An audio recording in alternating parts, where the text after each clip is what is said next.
పశ్చిమ గోదావరి జిల్లా నర్సాపురం బీజీపీఎస్ ఎయిడెడ్ మహిళా కళాశాలలో పెద్ద ఎత్తున అవినీతి జరుగుతుందంటూ ఇటీవల కొందరు చేసిన ఆరోపణలను యాజమాన్యం ఖండించింది. తమ కాలేజ్లో ఫీజులు నిధుల దుర్వినియోగంపై వచ్చిన ఆరోపణలో వాస్తవం లేదని కళాశాల కరెస్పాండెంట్ నూలి శ్రీనివాస్ స్పష్టం చేశారు. కాలేజ్ చైర్మన్ నూలి బ్రహ్మమూర్తితో కలిసి ఆయన మీడియాతో మాట్లాడుతూ తమ కళాశాలకు 5 దశాబ్దాల చరిత్ర ఉందన్నారు. జిల్లాలో మొట్టమొదటి మహిళా కళాశాల కూడా తమదేనన్నారు.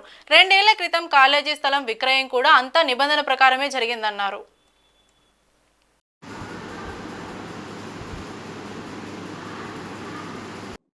బీజీబీఎస్ ఉమెన్స్ కాలేజీ మరియు అనుబంధ సంస్థల మేనేజ్మెంట్ తరఫున ఈ మధ్యనే ఐక్య వేదిక అనే పేరుతోటి కొంతమంది కాలేజీ మేనేజ్మెంట్కి కానీ మాకు కానీ ఎటువంటి ఇన్ఫర్మేషన్ కూడా లేకుండా ఎన్నో సంవత్సరాల నుంచి ఎంతో చక్కగా నిర్వహిస్తున్నప్పటికీ కూడా వాళ్ళ యొక్క స్వలాభం కోసం కొంతమంది వ్యక్తులు ప్రెస్ మీట్ పెట్టి సంస్థల మీద వ్యక్తిగతంగాను కూడా చాలా అబండాలు వేశారు.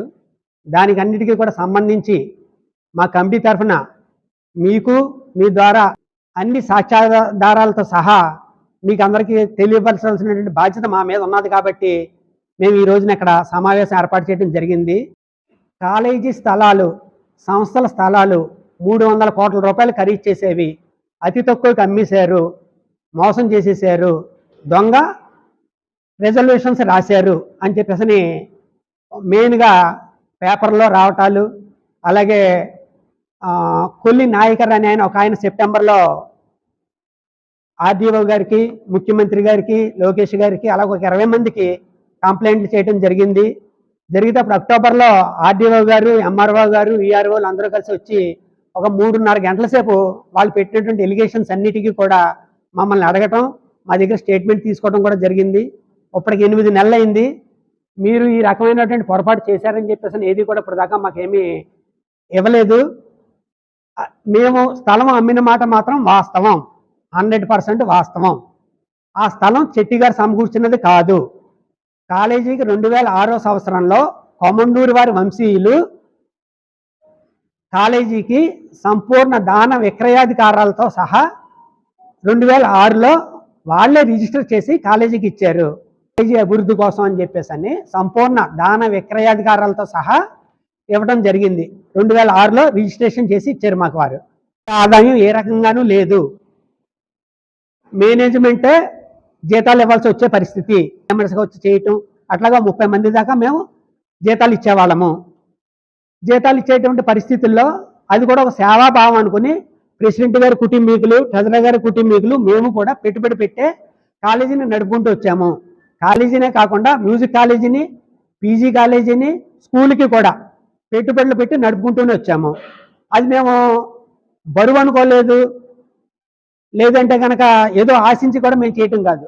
చెట్టి గారు స్థాపించినటువంటి సంస్థని మాకు ఓపుకున్నంత వరకు కాపాడాలి, నడపాలి అని ఒక ఉద్దేశమే తప్ప ఇంకో ఉద్దేశం ఏమీ కాదు. ఈ ఉద్దేశం కూడా ఎందుకు వచ్చింది అంటే కొన్నంతకాలం కూడా కాలేజీని నడుపుదామని చెప్పేసి 2019 సంవత్సరం వరకు కూడా కాలేజీకి ఫీజులు లేవు. వాళ్ళు కట్టిన ఫీజులు యూనివర్సిటీకి, ఇంటర్మీడియట్ బోర్డుకి సరిపోయేవి. వేరే రకంగా సోర్సెస్ ఏమీ లేవు. అమ్మాజీ గారు ప్రిన్సిపల్గా ఉన్నారు, స్టాఫ్ రిప్రజెంటేటివ్గా షాలిని మేడం గారు ఉన్నారు.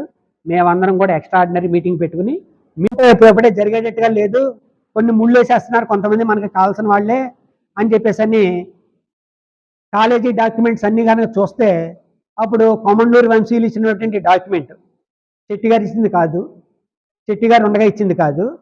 అది మేము స్టడీ చేస్తే సంపూర్ణ దాన విక్రయాధికారాలతో 1247 గజాలు కాలేజీకి ఇచ్చారు. అప్పుడు మా బైలా చూసుకుంటే కాలేజీ అవసరాల కోసం, కాలేజీ నిర్వహణ కోసం స్థలాలు చెట్టి గారు ఇచ్చినవి అయినా సరే ఏమైనా సరే అమ్ముకోవటానికి అధికారం ఉన్నది అని చెప్పేసి మా బైలాలో ఉండటంతో మేము కొంతమంది ప్లేడర్లని, లేఖరుల్ని, సబ్ రిజిస్ట్రార్లని సలహా తీసుకుని, కొంతమంది కాలేజీ కరస్పాండెంట్ని, హై స్కూల్ కరస్పాండెంట్ని సలహా తీసుకుని ఈ బైలా ఇవన్నీ చూపించి అప్పుడు మేము ఒక తీర్మానం రాసుకున్నాం.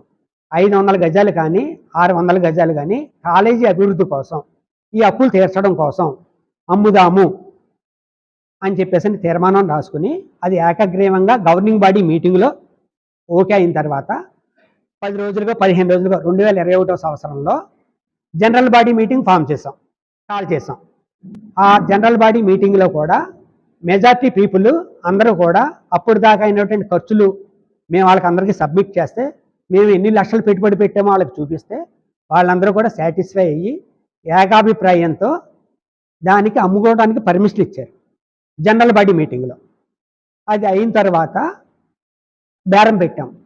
కాలేజీకి బాగుంటుంది అని చెప్పేసి ఉద్దేశంతో అంత అమ్మటానికి అవకాశం ఉన్నప్పటికీ కూడా, మాకు రైట్స్ ఉన్నప్పటికీ కూడా అది 500 గజాలు కానీ 600 గజాలు కానీ అమ్ముదాం, ముందర బయట అప్పులు తీర్చేద్దాం, మా అమౌంట్లు ఉంటే మేము తర్వాత చూసుకుందాం, కొత్త కోర్సులు తీసుకొద్దాం, మంచి శాలరీస్ ఇద్దాం, మంచిగా కాలేజీని నిర్వహిద్దాం అని చెప్పేసి ఉద్దేశంతో మేము బేరం పెడితే, మా కాలేజీలో one of the governing body అయినటువంటి కోట్ల సాయి వెంకటరాజా ద్వారా ఒక బేరం వచ్చింది. వాళ్ళ ఇంట్లోనే కూర్చోవడం జరిగింది.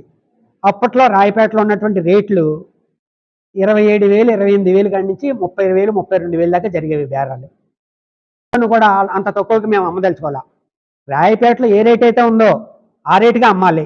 ఇది సంస్థ డబ్బులు, మనం అఫీషియల్గానే అమ్ముతున్నాం, అన్అఫీషియల్గా ఏమీ అమ్మట్లేదు అని చెప్పేసి మేము ఏమైనా సరే ఆ రేట్ వస్తానే అమ్ముదాం, లేకపోతే లేదని చెప్పేసి ఉండడంతో రాజాగారి ఇంట్లో ఒక 300 గజాలు నరసాపురం ప్రముఖ ఇండస్ట్రియలిస్ట్ కుటుంబీకులు 30,000 రూపాయలకి గజం, 30,000 రూపాయలకి 300 రూపాయలు తీసుకోవటం, అగ్రిమెంట్ చేసుకోవడం జరిగింది.